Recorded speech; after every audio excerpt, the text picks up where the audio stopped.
Check this.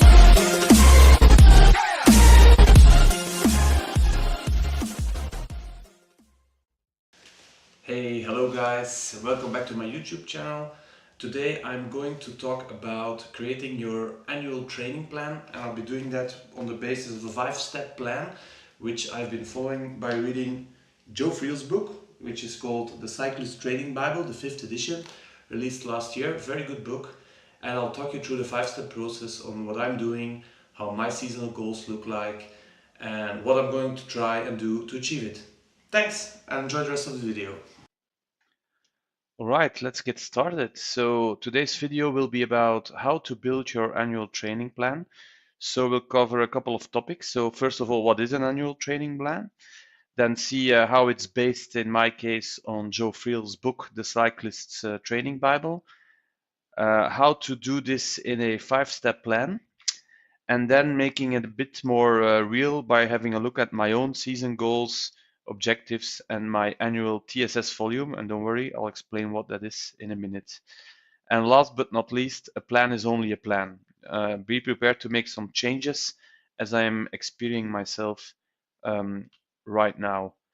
So if we start with what is actually an annual training plan.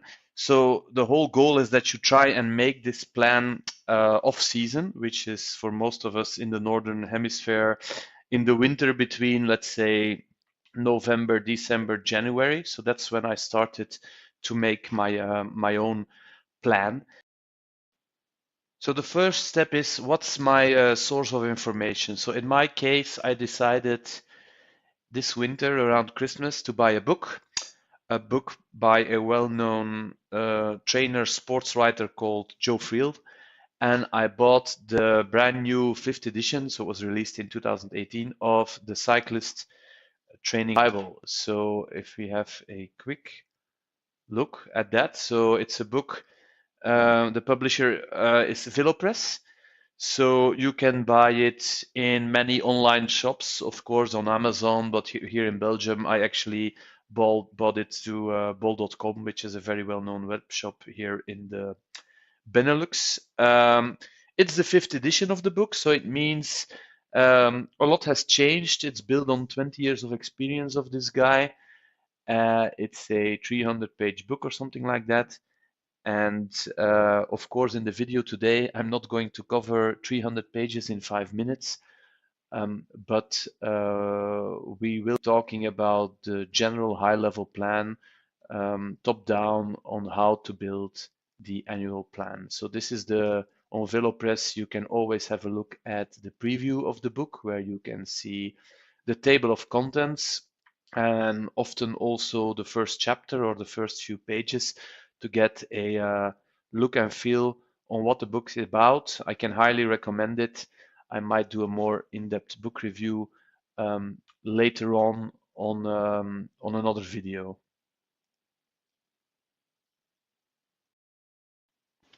So, as Joe describes in part 4 of his book, starting at chapter 7, what are the 5 steps in building a training plan that will get you through the year, an annual training plan? So step number 1, set your seasonal goals. What's this? This is really the races, the achievement, the gran fondos, the periods of time, the dates where you want to be very good, where you want to rise to the occasion, where you want to do your best cycling achievements of the year. So that's important. It's also important, don't make 20 goals. So Joe recommends maximum 3, 4, 5 goals. So 5 is probably already a lot, because the more you do, the more goals you set, the more difficult it will be to do periodization, to keep your focus to achieve all of those goals. Now, this is what is called the 3 to 5 priority 1 goals. You can also set priority 2 and priority 3 goals, but you should see those as a means to an end, so to reach your priority 1 goals. After you've done that, you need to say, okay, how am I going to reach those goals? And for that, you need to set your training objectives throughout the year to reach those goals. So this is really about assessing yourself as a cyclist. So in the first part of the book, there's a bunch of assessment exercises to see like, okay, what are my strengths and what are my weaknesses in what Joe calls the basic abilities of a cyclist. Again, not going to go into detail on that right now, but there are different abilities that you can have as a cyclist, as a sprinter, as a climber, as a time trialist. You have strengths and you've got weaknesses. So here the point is try to improve your weaknesses while maintaining your strength. So this will be again depending on your goals and on your you as an individual, your physiology, how your muscles are built, on what are your strengths and your weaknesses. But I'll give an example on myself on what I'm going to try and do this 2019 season. Third step is set your annual training volume. So how much do you want to train? How much are you willing and prepared to spend? How much time or how much training stress load in the case of training with a power meter? Also come to that.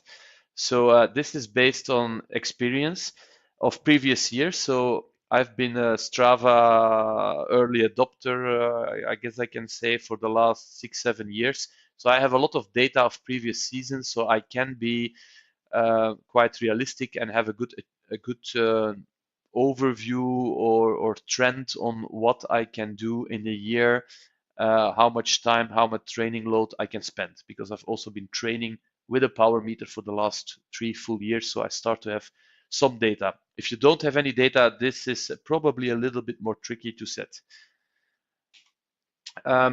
Fourth step is to divide your season into periods. So the periods are 5 different periods in the year, or let's say periods where you focus on different things. There's things like for example, the base and the build periods. In the base, you'll build your basic training abilities, what Joe describes in his book.